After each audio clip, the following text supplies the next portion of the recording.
Hai semuanya, jumpa lagi dengan aku Sisio Slutia. Kali ini kita berada di segmen belajar tutorial tentang soal-soal SKB dan aku akan membahas tentang penilaian AMDAL. Nah, ini tuh berisi kisi-kisi soal dan dilengkapi dengan jawaban untuk CPNS dan PPK di Kementerian Lingkungan Hidup dan Kehutanan. Seperti apa? Disimak ya.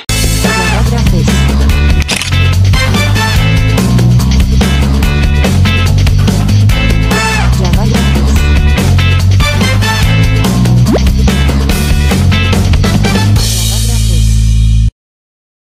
Nomor 1, muatan penyusunan AMDAL dan mekanisme uji kelayakan sesuai dengan Peraturan Pemerintah 22 Tahun 2021 berada pada A. Lampiran 1, B. Lampiran 2, C. Lampiran 3, D. Lampiran 4, dan E. Lampiran 5.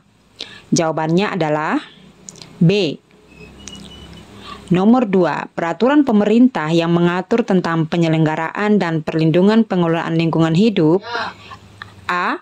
PP nomor 27 tahun 2012, B. PP 24 tahun 2018, C. PP nomor 22 tahun 2021, D. PP nomor 19 tahun 2021, dan E. PP nomor 20 tahun 2021. Jawabannya adalah C. Nomor 3, penilaian untuk memastikan tentang kesesuaian rencana usaha dan atau kegiatan dengan rencana tata ruang termasuk ke dalam kriteria uji. A. Uji administrasi, B. Uji tahap proyek, C. Uji kedalaman, D. Uji relevansi, E. Uji keharusan. Jawabannya adalah B. Nomor 4, beberapa aspek di bawah ini merupakan keluaran atau output dari proses pelingkupan, kecuali A. Dampak penting hipotetik atau DPH, B. Batas wilayah studi, C. Batas waktu kajian, D. Besar dan sifat penting dampak, dan E. Semua salah. Jawabannya adalah D. Nomor 5, salah satu metode yang bukan termasuk sebagai metode yang lazim digunakan untuk metode dampak penting secara holistik adalah A.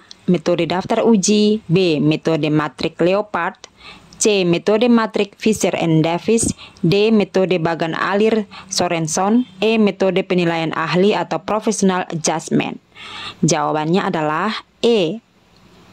Nomor 6, batas wilayah studi terdiri dari A. Batas tapak proyek, batas ekonomi, batas ekologi, dan batas sosial. B. Batas tapak proyek, batas administrasi, batas ekologis, dan batas antropologi. C. Batas tapak proyek, batas waktu kajian, batas ekologis, dan batas sosial. D. Batas tapak proyek, batas administrasi, batas waktu kajian, dan batas ekologis. E. Batas tapak proyek, batas administrasi, dan batas ekologis, serta batas sosial. Jawabannya adalah E. Nomor 7, faktor penentu dampak penting menurut Undang-Undang Nomor 32 Tahun 2019 terdiri atas kecuali A. Jumlah manusia yang terkena dampak, B. Berbalik atau tidak berbaliknya dampak, C. Luas wilayah persebaran dampak, D. Sifat kumulatif dampak, E. Sinergitas dampak. Jawabannya adalah E. Nomor 8, proyek pembangunan atau rembukan termasuk sebagai metode yang lazim digunakan untuk metode dampak penting secara holistik adalah A. Metode daftar uji, B. Metode matrik Leopard, C. Metode matrik Fisher dan Davis, D. Metode bagan alir Sorenson, E. Metode penilaian ahli atau professional judgment. Jawabannya adalah E. Nomor 9, penilaian untuk memastikan bahwa sebuah rencana usaha atau kegiatan yang diajukan masih dalam tahap studi kelayakan dan belum memasuki tahap konstruksi dan atau operasi termasuk ke dalam kriteria uji. A. Uji administrasi, B. Uji tahap proyek, C. Uji konsistensi, D. Uji keharusan, E. Uji relevansi. Jawabannya adalah B. Nomor 10, penilaian untuk memastikan konsistensi antara dampak penting hipotetik atau DPH yang ditetapkan pada formulir KA dengan DPH yang diperkirakan besar dan sifat penting dampaknya dengan DPH yang dievaluasi secara holistik serta diberikan rencana pengelolaan dan pemantauan lingkungan hidupnya termasuk ke dalam kriteria uji.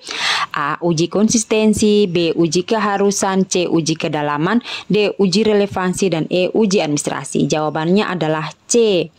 Nomor 11, penilaian untuk memastikan bahwa proses dan hasil pelingkupan, perakiraan dampak, evaluasi dampak lingkungan secara holistik telah menggunakan data dan metode studi yang valid serta telah memenuhi kaidah ilmiah termasuk ke dalam kriteria uji.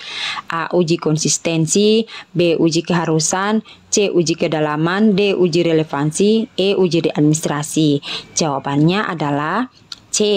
Nomor 12, penilaian untuk memastikan tentang keterhubungan atau keterkaitan serta kesesuaian antara hasil perakiraan besar dampak dan hasil evaluasi dampak pada dokumen andal dengan bentuk pengelolaan dan pemantauan lingkungan hidup dalam dokumen RKL RPL termasuk ke dalam kriteria uji. A. Uji konsistensi, B. Uji keharusan, C. Uji kedalaman, D. Uji relevansi, dan E. Uji administrasi. Jawabannya adalah D.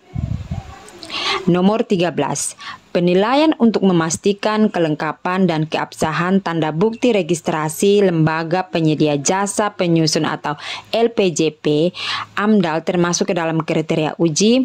A. Uji konsistensi, B. Uji tahap proyek, C. Uji kedalaman, D. Uji relevansi, dan E. Uji administrasi. Jawabannya adalah E.